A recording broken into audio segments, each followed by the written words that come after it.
Con la venia, señor presidente. Ministra, buenos días. En una de sus primeras entrevistas, en agosto de 2020, ya como ministra de Igualdad, se preguntaba ¿qué es ser mujer? Y de forma retórica respondía ¿cuánta talla de pecho tenemos que tener para ser hombre o mujer? ¿El sexo es solo los genitales externos o es también el nivel de hormonas tradicionalmente considerado por la biología masculina o femenina? ¿Es el sexo algo genético? Una ministra de Igualdad que no tiene ni idea qué es ser mujer, como para pretender que defienda nuestros derechos. Y a eso se ha dedicado durante estos 2 últimos años como ministra de Igualdad, a aniquilar todos los avances que las mujeres hemos conseguido históricamente, gracias a grandes mujeres que nos han precedido, pero también hombres, en la conquista de la igualdad en derechos entre hombres y mujeres. Ministra, sé que me está escuchando. Ser mujer es nacer con sexo femenino. Y créame, nada tiene que ver con el tamaño de nuestros pechos. Pero usted, como ministra, está aplicando políticas que niegan esta realidad biológica, que pretenden hacerla desaparecer, porque usted solo sirve al movimiento transgénero, aunque ello suponga el borrado de las mujeres. Ahora bien, sería injusto dejarla sola en esta profunda traición a las mujeres y, desde luego, no empezó con usted. Vamos a ver de dónde venimos, dónde estamos y hacia dónde nos dirigimos.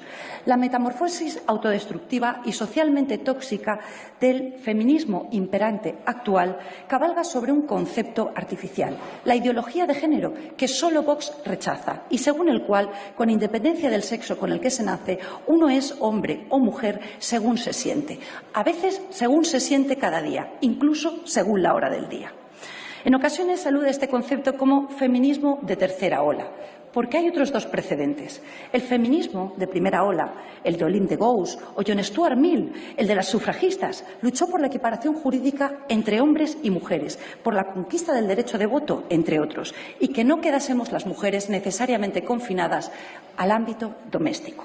Hacia 1960, en la mayoría de países occidentales, derechos como el voto, el trabajo o la educación ya los habíamos conquistado las mujeres. Surge así el feminismo de segunda ola, que entiende que la equiparación legal de los sexos era exclusivamente formal o abstracta por el simple hecho de que en aquel momento muchas mujeres seguían siendo amas de casas. Esta segunda ola feminista adquirió un tono antifamilia y un tono antimaternidad que no había tenido la primera ola. Para las nuevas feministas, la causa de la supuesta opresión de la mujer se encontraba en el ámbito privado, en nuestro rol, en el rol de las mujeres como madres y esposas. La obra de Simone de Beauvoir, especialmente, se caracteriza por el odio a la maternidad y la visión de la fertilidad femenina como una maldición. Y cito literalmente: engendrar, amamantar, no son actividades, sino funciones naturales. No hay proyecto personal en ello. Por eso la mujer no encuentra en ello motivo para una afirmación altiva de su existencia. Para este feminismo de segunda ola, la verdadera emancipación de la mujer solo llegaría cuando la mujer alcanzase la autosuficiencia económica, la realización profesional y rompiese la esclavitud de la maternidad. O como dijo nuevamente Simone de Beauvoir, y cito literalmente, cuando la mujer se incorpore a la producción y se libere de la reproducción. Entrevistada por Betty Friedan en 1975, llegó a declarar: no debería autorizarse a ninguna mujer a quedarse en casa para educar a sus hijos. Las mujeres no deberían disponer de esa opción, precisamente porque si existe, demasiadas mujeres la escogerán. Mientras las familias, el mito de la familia y el mito del instinto maternal no sean destruidos, las mujeres seguirán oprimidas. Pues bien, este es el contexto social en el que se nos ha educado a las mujeres de mi generación. Yo, mujer de 43 años en apenas unos días.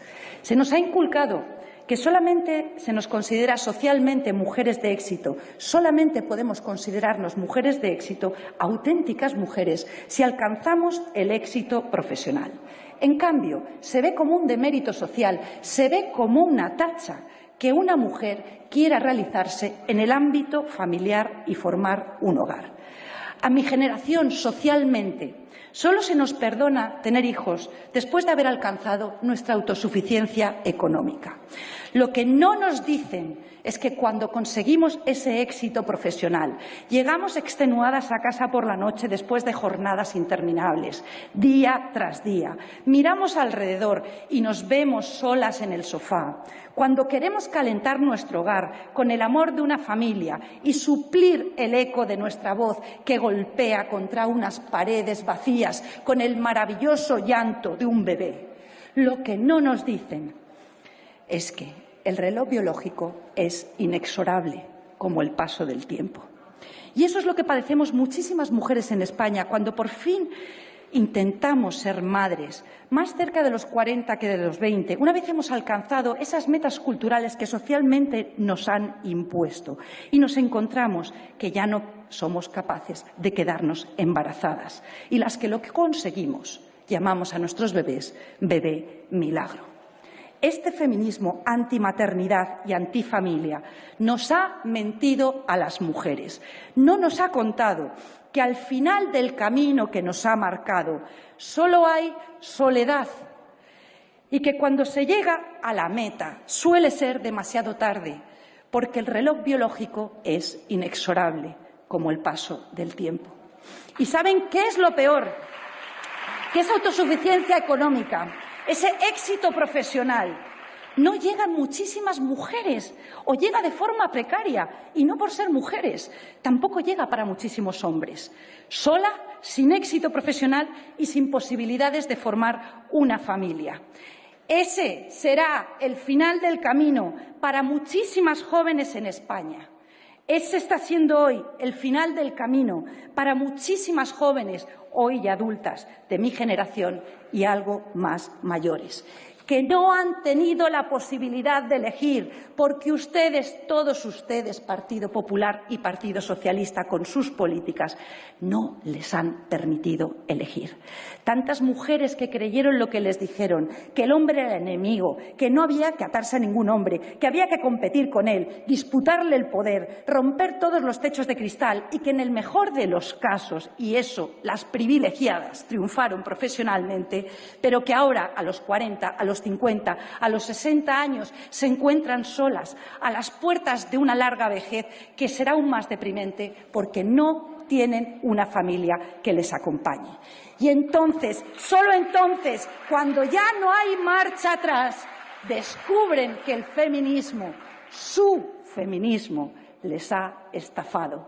Pero ya es demasiado tarde. La segunda ola feminista nos negó a las mujeres la familia y la maternidad, pero son insaciables y han ido más allá. El feminismo de tercera ola, el actual, el que usted impulsa como ministra de Igualdad, da un paso más allá y pretende eliminar nuestra identidad como mujeres, proceder a nuestro borrado, a lomos de la ideología de género. Aquí lo que se considera opresivo es el concepto mismo de la mujer, nuestra naturaleza femenina misma.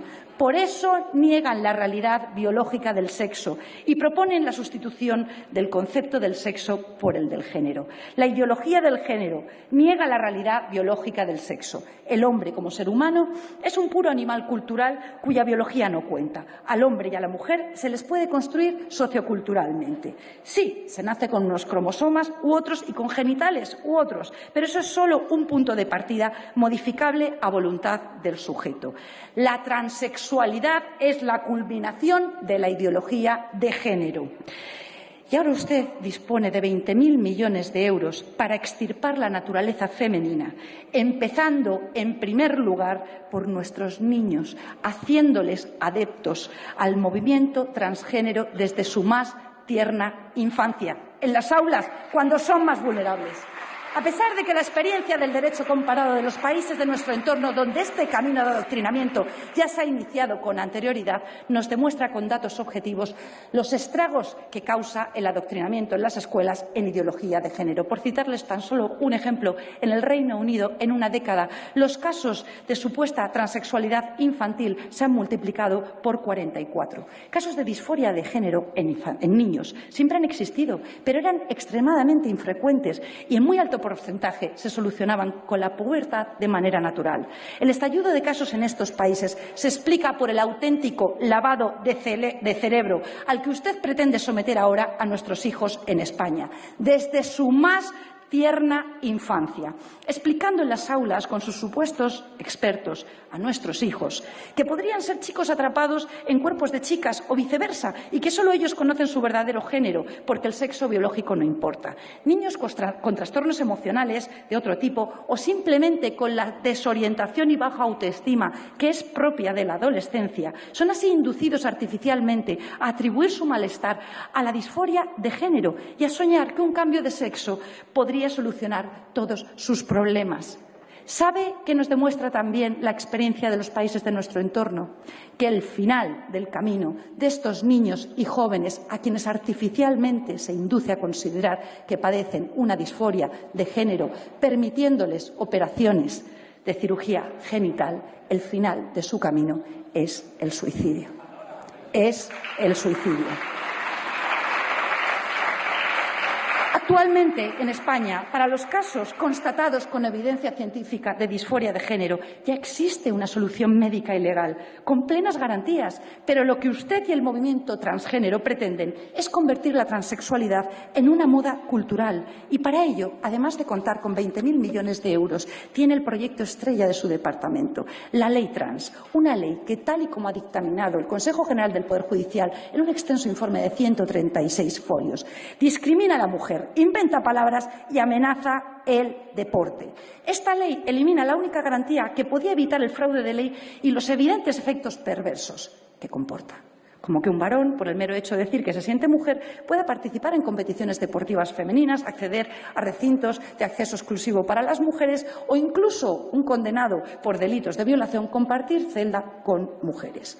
La ideología de género sobre la que cabalga este feminismo de tercera ola que usted impulsa representa en realidad la autodestrucción del feminismo, porque se suponía que la razón de ser del feminismo era la defensa del sexo femenino.